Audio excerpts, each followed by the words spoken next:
5 years ago, my former colleague at the University of History in Platinum, Indiana, dropped out of college in favor of stranger studies. Following his slow months-long descent from his scholarly work in order to make time for increasingly archaic and frankly worthless pastimes, Kelton Haven, my colleague, made the personal announcement to myself alone that he was leaving Platinum and returning to his hometown in Nanatuska, someplace far north of Platinum, but well within the bounds of Indiana nonetheless. Having much concern for his well-being at large, I questioned his motivations. Furtively, thoroughly, he explained that he was pursuing the opportunities that awaited him in his town of old. More specifically, he ascertained to me that his motivation did indeed lie in the secrets that were inexplicably buried in the rural Midwestern town of Nanatuska. He left with his dubiously acquired books, a meager collection at best, each book of which was exceedingly thin with rare knowledge.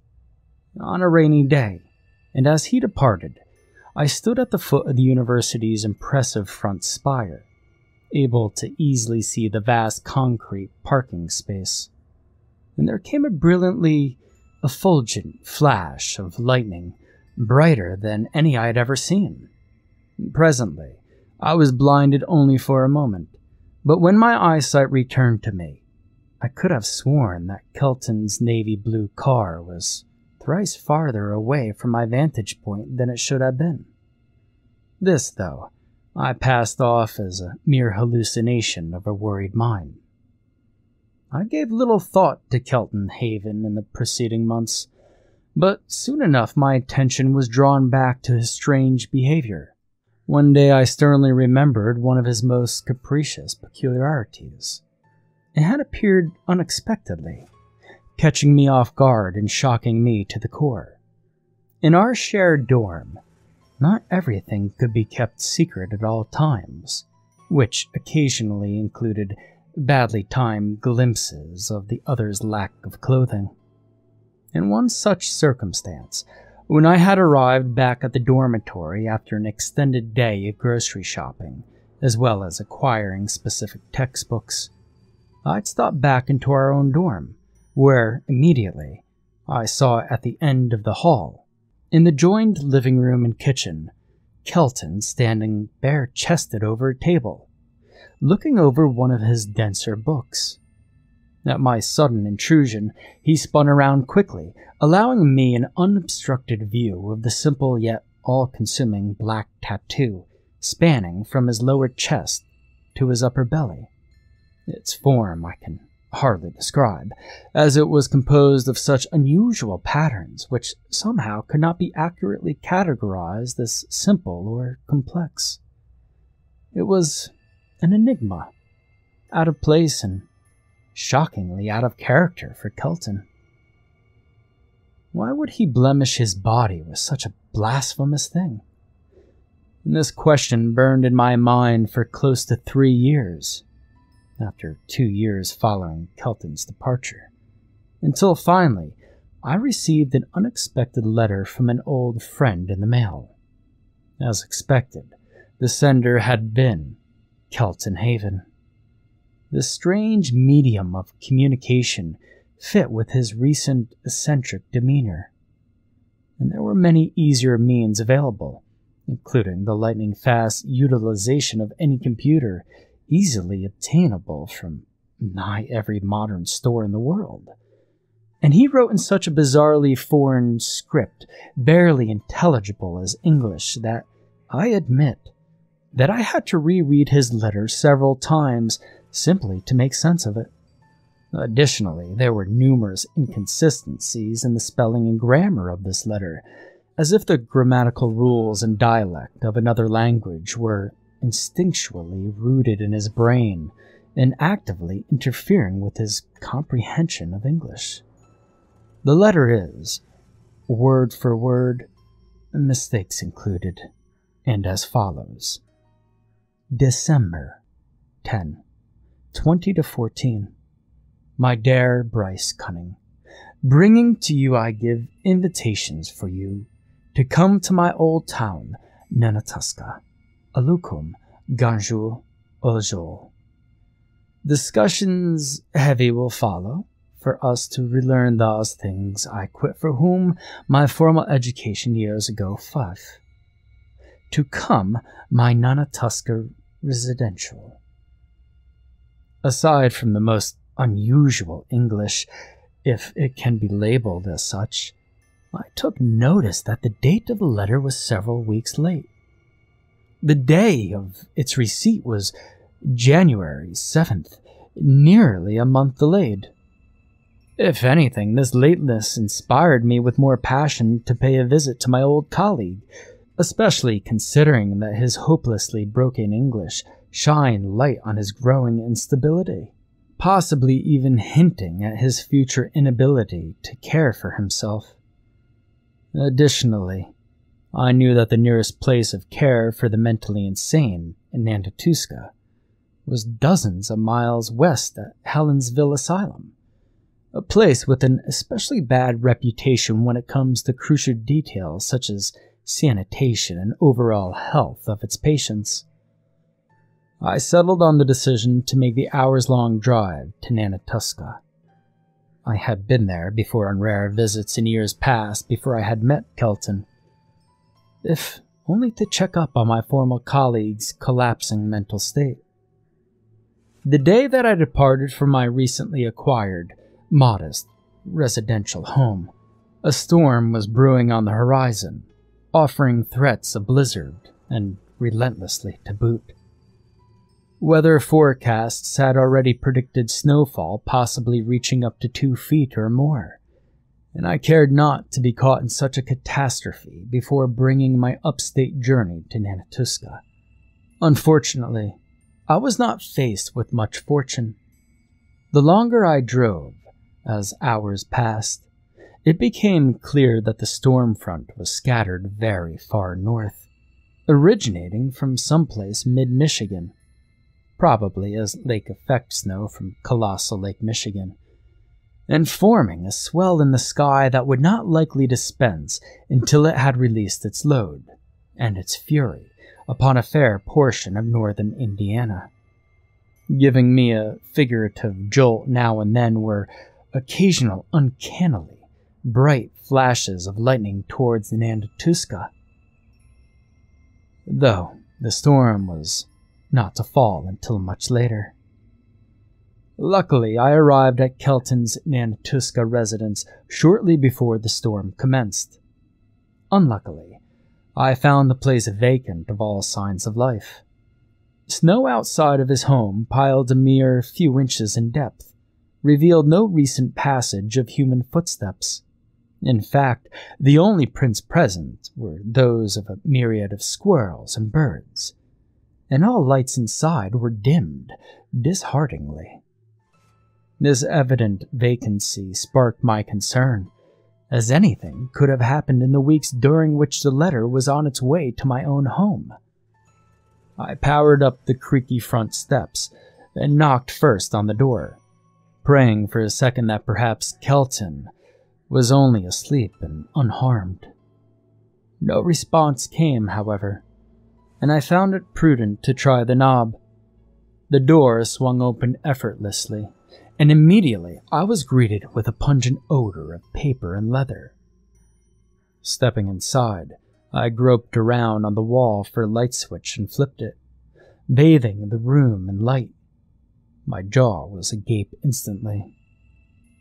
Scattered around the room haphazardly were hundreds of moth-eaten papers torn directly from Keaton's ancient books, displaying writings in unintelligible scripts and drawings of eerie beings with lanky bodies, slim legs, and wide skulls with no obvious facial orifices, or of lights in black expanse passing for the sky, or, most despairingly, of unnatural shapes descending from the skies whilst engulfed by a brilliant glow of orange or white. The longer I explored this papery labyrinth, the more I felt a growing sense of unease, as it slowly dawned upon me with the chills running up and down my spine, that I did not belong there. Looking extensively upon intricately detailed drawings, early historic in origin, assumedly dating from latest the 3rd century BCE, judging by the style used, the quality of the leather pages, and the wornness of the paint.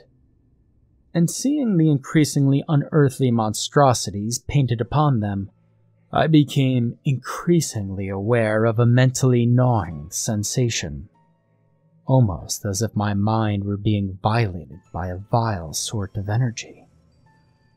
And then, with one fateful glance,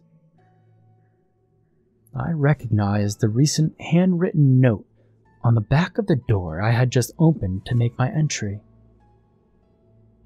January 5, 20 to 15. Now leave. They are not our friends. The moment that my mind finished dreadfully processing that petrifying message, blinding light swallowed me from all windows, accompanied by an intense mechanical warmth and a deafening roar of machinery. The room pulsed rhythmically as if shaken by colossal engines, and every single thing present in the room shook violently or toppled about. If it wasn't flung inexplicably across the room or launched to the ceiling as if by reversed gravity, my heart began to race immediately, and even with my blinded eyesight, I managed to race through the open doorway and over to the ground wet with flash-melted snow, and climbed into my car, slamming the door with enough force to form a minuscule crack in the window. Light still engulfed everything, and I became astoundingly aware of vaguely humanoid shapes descending from the sky. In the sheer madness of the situation, with unnatural vigor, I rapidly pulled out of the driveway and hurtled into the back road, racing determinedly to escape from the aerial nightmare. As soon as I hit the roads, the light diminished completely, but I was still blinded, this time by the blustering snow falling at an undeniably blizzardly rate. I could not see even as I guided my car through the empty back roads, but I realized that I must have made a wrong turn when I mistakenly arrived at a dead end surrounding on all sides by dense forest trees, curiously lacking layered snow. Moments before, I was capable of swerving the car around and continuing my escape. The ominous light returned and swallowed me whole. The car rumbled as it abandoned the damp ground in favor of greeting the hot air, and even the trees surrounding me reacted by painstakingly leaning away from the intruding alien light. My mind was racked, horrified as hands tipped with 6 wiry things clamped to every corner of the car, numbering in the dozens until, finally, they parted ways in the middle of the windshield and revealed a single disturbing culmination of everything deemed unholy by mankind, and certainly a portion of the animal kingdom. The voices I heard from unexplained sources in that fading moment, they spoke a horrid Creole of English and something not belonging to our earth.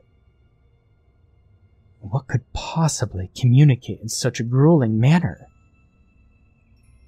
What occurred between that and my awakening in my car in the driveway of my disturbingly snowless platinum home is a mystery to me. I awoke with the feeling that a minimal period of time had passed, perhaps only a number of minutes or even seconds, yet the surroundings suggested otherwise. Now it was dawn, and the sun was shining weak warmth upon the cold environment. As I said, my home was lacking in snow. The premises of the neighboring homes were not, and in fact, snow was piled 3 feet high at the very least. That, though, is not the most jarring factor. Strangest of all is the fact that I woke shirtless, lying in the back seat of my car, with a stinging sensation ranging from my lower chest to upper belly. Looking down, I glimpsed with the greatest horror I have ever felt in my life. A black tattoo identical to the one which Kelton Haven had received 5 years prior. In addition to that, though to a lesser extent, was a quiet, dim desire to look more into the things that Kelton had studied so profusely. Of course, that was shrouded by my innate horror.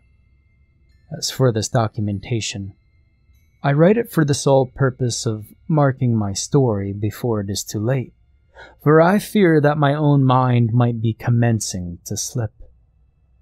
At the same time, one can only wonder what lies beyond our atmosphere, who may be observing from the heavens above, and where those who go missing but are never found disappear to. That pondering is what leads me to believe that my stability is limited in the near future, and that those things that I met not be provoked any further.